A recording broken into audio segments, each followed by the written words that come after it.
તુભ્યમ charitable trust પરિવાર દ્વારા તાપી આરતી ઘાટ ઉપર લાખો દીવાઓથી ઘાટ સજાવીને તાપી આરતી કરીને ભવ્ય દીપોત્સવની ઉજવણી કરવામાં આવી। 2 લાખ દીવડાઓ પ્રગટ કરીને ગૃહ રાજ્યમંત્રી હર્ષ સંઘવી અને કેન્દ્રીય રેલવે મંત્રી દર્શન જરદોશ પણ ઉપસ્થિત રહ્યા હતા અને કેટલાક દિવસોની મહેનત આજે 500 વર્ષ બાદ હર્ષોલ્લાસથી ઉજવણી કરવામાં આવી।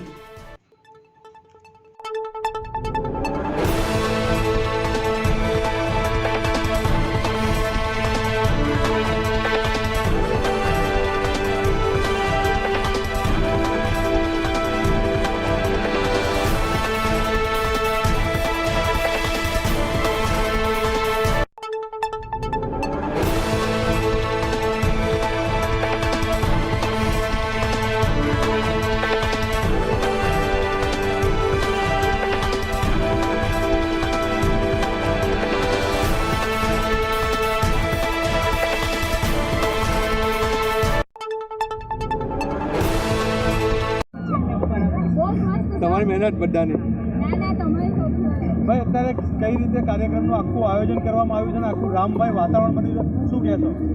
સમગ્ર ભારત દેશ ઘણા વર્ષોના સંઘર્ષ બાદ સમગ્ર ભારત દેશ રામમય બન્યું છે અને ત્યારે સુરત શહેર જે ઉત્સાહિત શહેર કહેવાય છે અને બમણો ઉત્સાહ એટલે છે કે સુરત શહેર ભારત દેશના અયોધ્યામાં રામ મંદિરની પુનઃ પ્રાણ પ્રતિષ્ઠા થવા જનાર છે।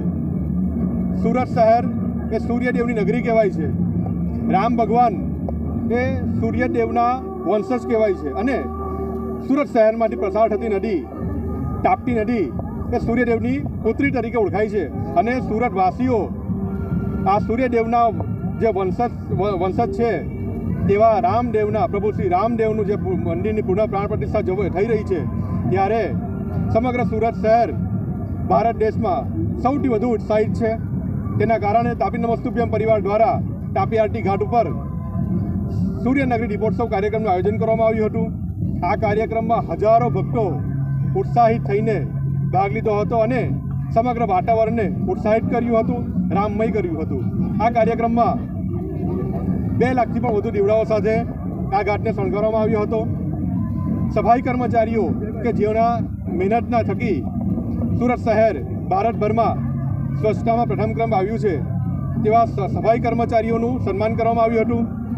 કેટલાક લોકો કે જેઓ ભૂતકાળમાં રામલલ્લાની સેવા કરવા મંદિરની સેવા કરવા માટે અયોધ્યા ગયા હતા તેવા કાર સેવકોનું પણ સન્માન કરવામાં આવ્યું હતું અને આ સન્માનિત કાર્યક્રમ સાથે વિવિધ સાંસ્કૃતિક કાર્યક્રમો સાથે આવતીકાલે એટલે કે 22મી જાન્યુઆરી 2024ના દિવસે જ્યારે રામલલ્લાના મંદિરની પુનઃ પ્રાણ પ્રતિષ્ઠા થવા જઈ રહી છે ત્યારે તાપી આરતી ઘાટ ઉપર ભવ્ય રીતે આ કાર્યક્રમો ઉજવી અમે દીપોત્સવ ઉજવ્યો હતો। કુણાલભાઈ, કેટલા દિવસની મહેનત, તાપી નમસ્તુભ્યમના કેટલા સ્વયંસેવકોની આ મહેનત છે, શું કહેશો એમના?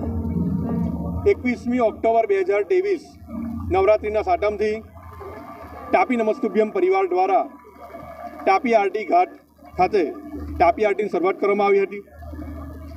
હજારો ભક્તોના ઉત્સાહ સાથે માતાજીના આશીર્વાદથી અને લાલ બાપુના સાથ સહયોગના આશીર્વાદથી આ આરતી નિરંતર ચાલતી આવે છે અને સૂર્યનગરી દીપોત્સવનું આયોજન કરવામાં આવ્યું હતું જે છેલ્લા કેટલાક વખતથી હજારો ભક્તોના ઉત્સાહિત ભક્તોના મહેનતથી આ કાર્યક્રમ પાર પાડ્યો છે અને ભવ્ય રીતે આ કાર્યક્રમ ઉજવાયો છે।